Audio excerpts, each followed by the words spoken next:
Hi, Ben Brophy here with the Internet Business School, and in this tutorial I'm going to share with you 8 important current cutting edge and essential video marketing strategy tips that you should be taking on board and you should at least be aware of. So just as an overview, it's really important to know that 80% of the world's internet traffic is going to be video by 2019. If you think about that, that is globally 80% of the internet traffic is going to be video based.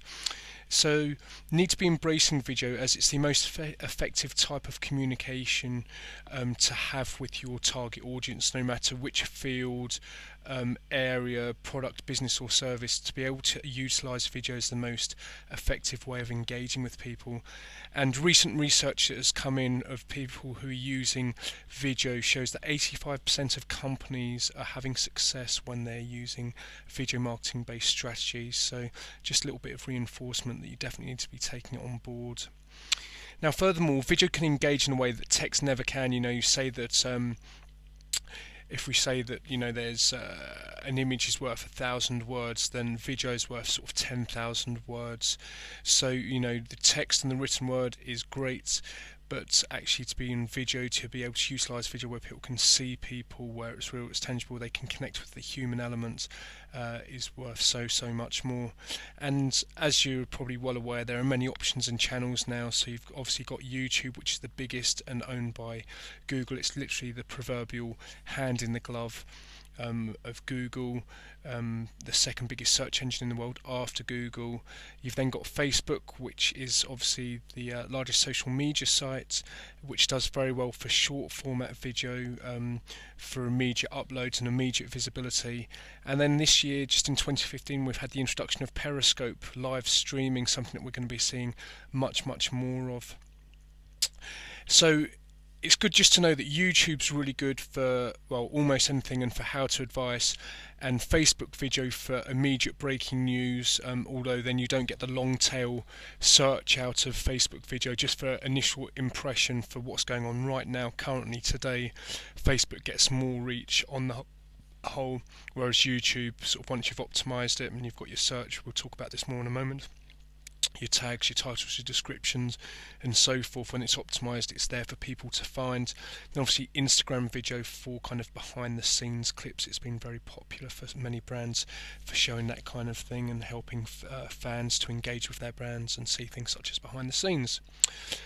So the first of the 8 tips is consider your video length as it's seriously important.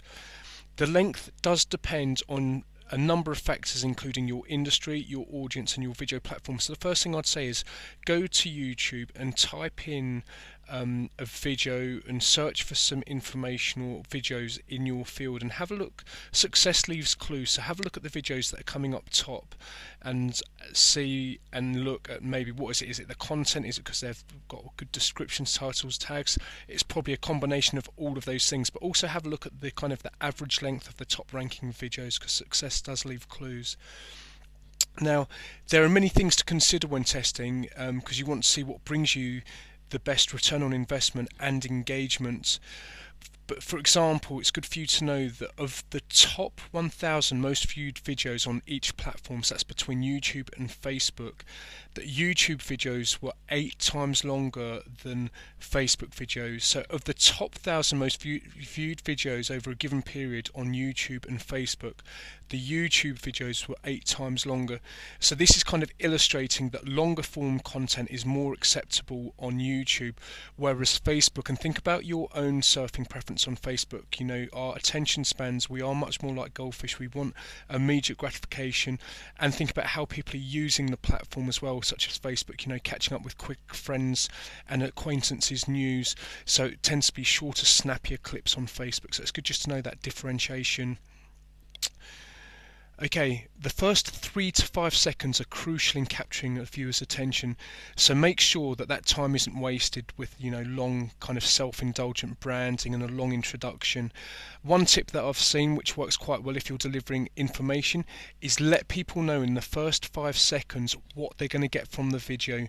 Literally give them the takeout of what they're going to get to keep them hooked in to watch the video. So in this video, hi, Ben Brophy here, in this video I'm going to share with you 8 amazing ways that you can can increase your business doing blah blah blah, which kind of gives you a lead into the video. So first 3 to 5 seconds, don't have long branding introductions. Every moment, especially at the beginning, you're potentially turning customers either on or off. Now every moment that you aren't getting to the point is just another opportunity for the audience to get bored and move on to the next video. And it's good to know that since Facebook videos autoplay and start without sound, think about incorporating text or something visually enticing to get the viewer to opt in for the sound and to continue watching. So those first couple of seconds as they're scrolling down their feed, the video will autoplay but without sound, so maybe something strong and visual would help them to engage and actually continue watching. Now, regularity is an important thing in the same way that if you have a hobby, often you would go, let's say, for example, to a karate or a piano lesson once a week or once every 2 weeks. The same thing, people like to know if they're engaged with you, they want to know the regularity. So I'll give you an example of this. I know that certain podcasts that I'm listening to at the moment, as well as video, I know that they upload once a week and what day they're uploading. I've got a favourite podcast, but unfortunately the guy doesn't give any kind of schedule, and I'm constantly looking kind of to see if he's updated a new podcast, and it's really frustrating. And if I wasn't really loyal to him, I'd give up. I wouldn't be going to check his podcast automatically. It's just because he delivers great content for what I'm into. But because I don't know, sometimes it's once every 2 weeks, and it might be 2 months before the next upload, and it's really frustrating. So a consistent, predictable programming schedule encourages viewers to return to your YouTube channel or Instagram video account and see what's new. It's also helpful because planning out each video ensures that the videos work together and fit into the larger vision for your video marketing strategy. So it kind of helps you to formulate your structure and your content delivery plan. Now, be sure to include your posting schedule at the end of each video so that people know when to check back for more. So, for example, at the end of a video, you can ask them to subscribe, and you could say something, for example, we'd love to have you subscribe to our channel for videos like this every Thursday or every Tuesday. We look forward to sharing with you next week. So you're kind of telling them, even if it's once a month or in 2 weeks, just say, if you click and subscribe, and we look forward to sharing our latest updated content or our latest tip with you next week. So they get an idea of when to come back. If audio content, say for example, like I just said, doesn't work for you, then you could potentially just visually display with either a text overlay or with an annotation. Annotation's a good option because you can change them any time. So if your frequency changes, you can just change the frequency on your annotation within YouTube at any time. And if you want to find out about annotations, then just have a look at some of the other tutorials within the Internet Business School library where I teach about annotations, YouTube annotations. But so for example, you could just have some text which just tells people when the next upload is. The example, new tips, new videos next Thursday, every Thursday in your end card or annotation. And so what you're doing here is you're basically creating a kind of cohesive experience for viewers, which will hopefully mean that a majority of them will come back to hear what you have to say sort of more than once, time and time again, if you're delivering good quality content. And the idea is not only to create a kind of programming strategy, and of course you can be fluid with this, but just kind of getting into some kind of disciplined schedule, but it's also to communicate this strategy with people so that they know when to check back and to expect more content from you. Okay, so the next tip, number 3, is optimize your video content for mobile devices. So just think about your own, and I'm going to go, I keep saying this, think about yourself, think about your viewing preference, think about probably, I don't want to assume, but if you're up with the 80% of people in the UK who are constantly on their smartphone, think about how much content you actually consume in your handheld device these days. So you want to optimize content for mobile devices. 50% of all YouTube views is already coming from a mobile device, okay? And the mobile video consumption itself is going to be 72% of all mobile traffic by 2019. So of all of the mobile traffic by 2019, 72% of it is going to be consumption of videos on mobile devices. So you need to ensure that your content is optimized for mobile. And what this actually means is optimized for mobile is that Optimized means that no matter what device the person is looking, whether it's on their tablet, whether it's on their smartphone, or whether it's on a website on their PC, that your website is and the content is displayed consistently, and we call this optimized. Occasionally with some of the old themes and with some old websites, they still don't, when people load them up on their phones, they're kind of clunky and they're slow to load, and then images are in the wrong places. They're not optimized, and this is a sure turn off, and you're going to get penalized also sort of by Google as well if you're not optimized. So how do you make sure that your websites are responsive? Well, if you don't deal with this, just speak with your web programmer, your webmaster, and ask them to make sure it's optimized. Most themes, if you're coming from 2014, 2015, 2016, pretty much all themes are standard, have optimized responsiveness as part of them. But if you don't, or if you're using WordPress, there's a free plugin called WP-Touch. So if you just go into plugins, or if you don't know what a plugin is or how to do that, just ask your webmaster or the person who looks after your website to install the WP-Touch plugin, and this is effectively a tool which will help make your site responsive and optimized. Okay, number 4. Delete poorly performing videos. Now, some people get a little bit precious over old content that they've got up on YouTube, for example, and think, well, that video's got X amount of views, and if I delete that video, then I'm going to lose those views. But it's a bit like the old adage of, turnover is vanity, profit is sanity. Likewise, video viewership in and of itself is vanity. It's about optimizing. Are people finding you? Are people engaged with you? So basically, if you have poorly performing video, that can actually have a detrimental negative effect on your channel's overall ability to rank highly in search, because it's a bit like the rotten apple in the cart. You can have just 1 or 2 rotten apples in a cart, but they have the power to actually have a negative influence on all of the surrounding healthy content. And that's a nice metaphor to think about in this instance with video content. If you've got one negative video, even if you've got 10 great videos, that negative video and the lack of engagement, or the negative comments, or the thumbs down can actually affect your, because YouTube's looking at all of the overall metrics and those combined in their algorithms to rank you, and this can pull you down. And so poor watch time, thumbs down, negative comments might indicate that you've got a channel killer, so deleting it can actually help your other video content to perform better. And remember that you will lose the views associated with those videos, or that video, if you delete it, but actually culling your video content could help you actually improve your overall channel performance. Okay, next thing, the next tip, 5, so we're at 5 of 8. Optimize for watch time, YouTube's #1 ranking factor. So take into consideration that there are over 400 hours of video uploaded to YouTube every minute. Just think about that for a moment. Over 400 hours every single minute. It's a noisy, or potentially very noisy, busy place. So YouTube needs an effective way to judge the quality of the video content so that they can return to the searcher the most relevant results. If you think about Google and YouTube, I'll use them synonymously because they're the same business, but when you're searching in Google, Google's primary motive is to return to you, when you're searching for something, the most relevant websites for your search, because it wants you to have the best user experience. And as you probably know, there are hundreds of variables and metrics and variable factors that go into that. But it's the same with videos. They need to judge. They want you to spend time on their platform.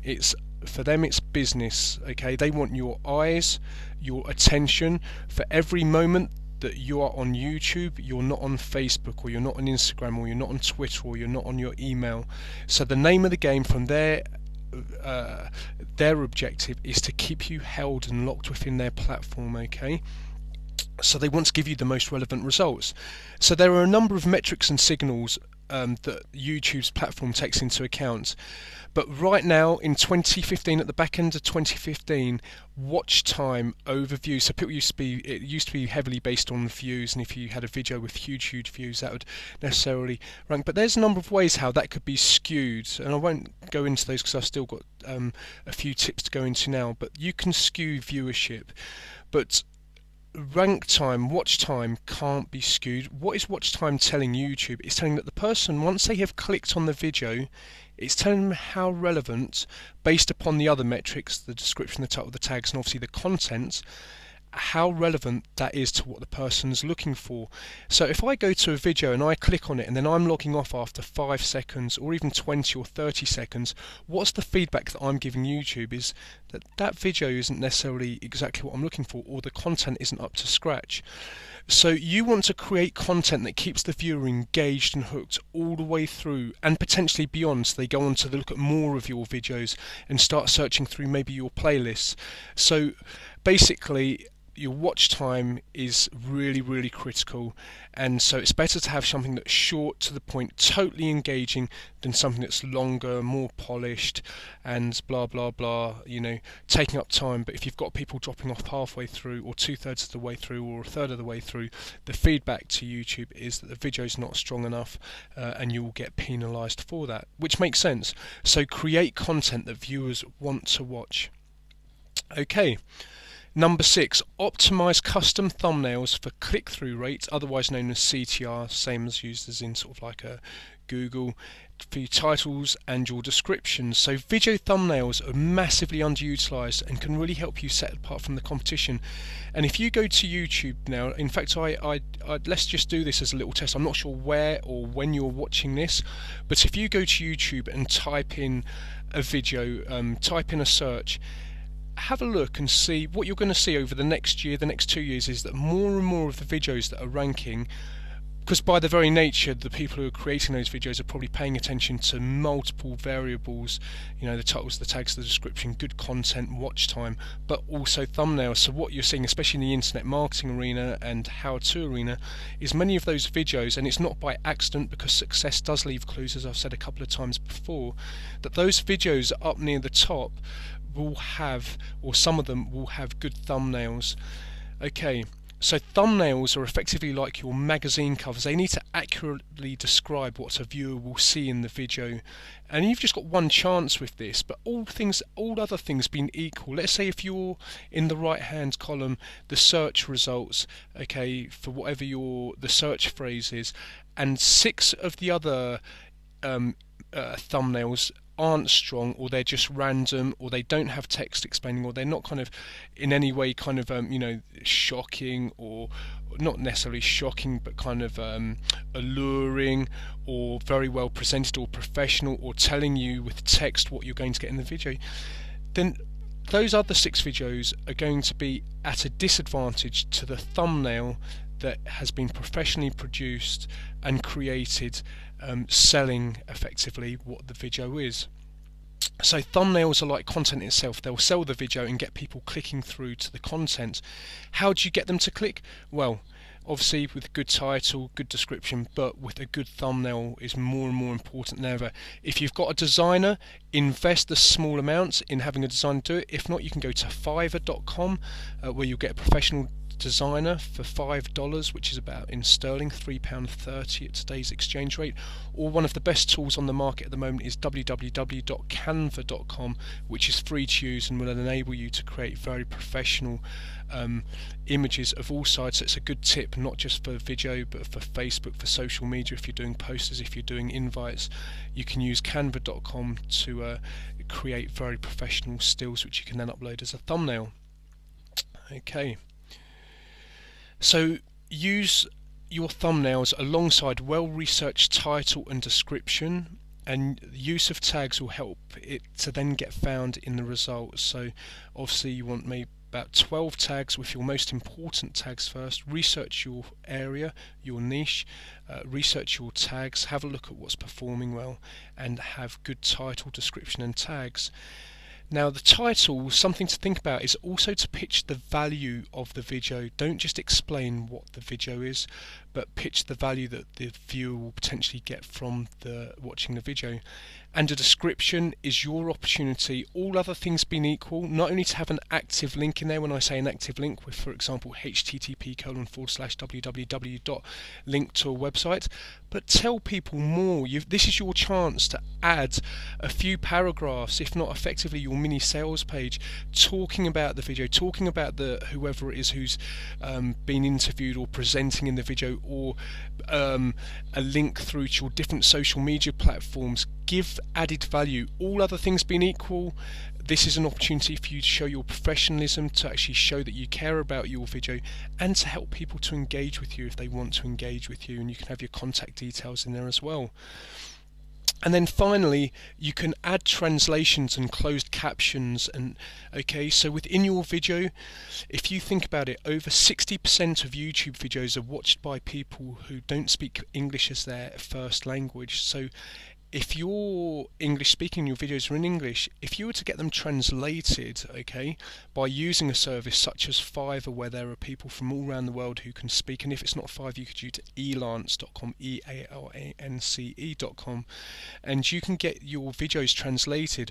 What have you just done? You've just opened up, and add those as closed captions to your translations to your videos. You've just opened up whole new territories to people, whole new territories to your video, which is increasing your reach. And that's the beauty of online presence, is obviously having these platforms that are global, where people around the world are searching for content. And all other things being equal, if there are 3 English videos but I don't speak English, but there's one of those videos that has got, let's say, a Spanish or a French translation, then thank you for taking the consideration to think about me and my language challenge. I'm going to watch the one of the translation, which, hey ho, is your video with your call to action, with your branding, with you building your know, like and trust factor. So translations and closed captions are well worth bearing in mind.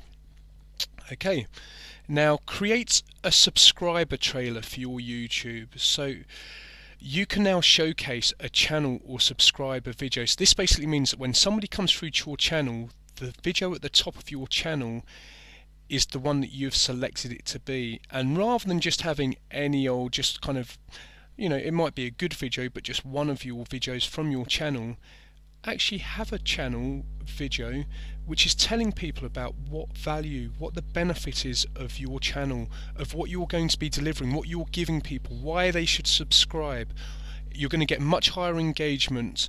So new non-subscribed viewers who visit the channel are greeted by this piece of content telling them why they should subscribe. And it's basically kind of ideal opportunity to tell the viewer who you are and why they should stick with you, and why they should, again, let's talk about call to action.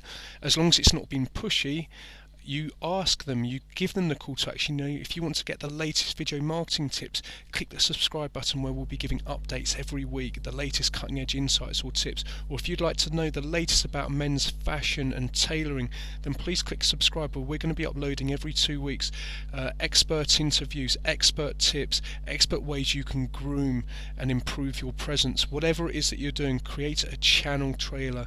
Really easy way to set yourself apart from the competition. So good content's always a great motivator, but as we call it, a welcome mat can really close the deal.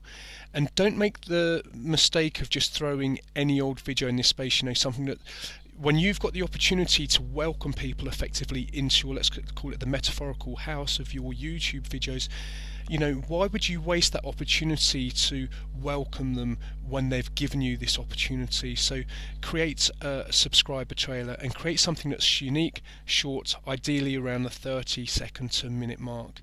And you can use the subscriber trailers to promote your channel via TrueView. And if you're not sure about TrueView, then just Google that or have a look at other tutorials that we've got within the Internet Business School. Okay, and finally, the 8th tip is you can use Facebook's call to action feature. So I'm not sure if you're aware, but brands and businesses who use Facebook business page can actually use a call to action feature, which will help drive users to watch a showcase video. So for example, you can drive them to a native upload, or to a YouTube or a Vimeo clip, or a video hosted on another platform. And this allows anyone with a company page to link off-site directly off Facebook. So if you have access to this functionality, which you will have if you're using a Facebook business page, it's worth the time to set up.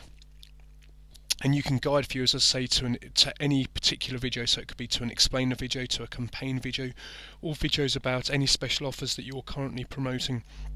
So it's a way that you can actively link directly off Facebook with an active link specifically into something more targeted for whatever it is that you're promoting, which is a great asset to be able to do, which Facebook users aren't able to do.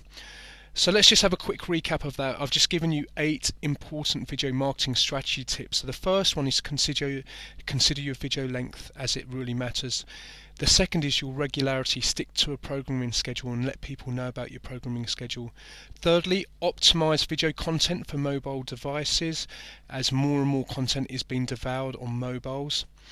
Delete poorly performing videos, as they can sort of sabotage and be the metaphorical bad apple in the crates. Okay, optimize your videos for watch time, which is YouTube's #1 ranking factor.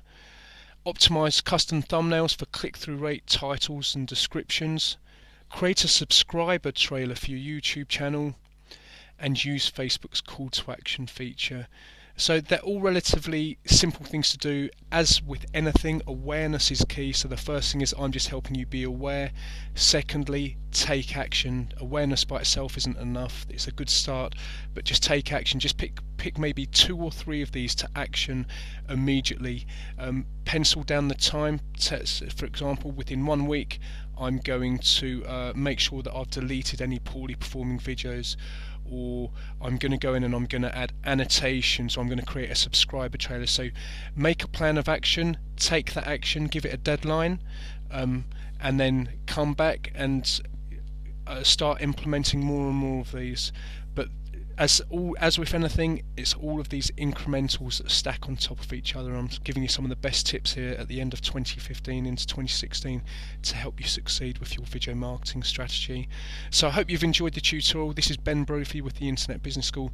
Thanks ever so much for your time, and I'll speak with you soon. Take care. Good luck with your ventures.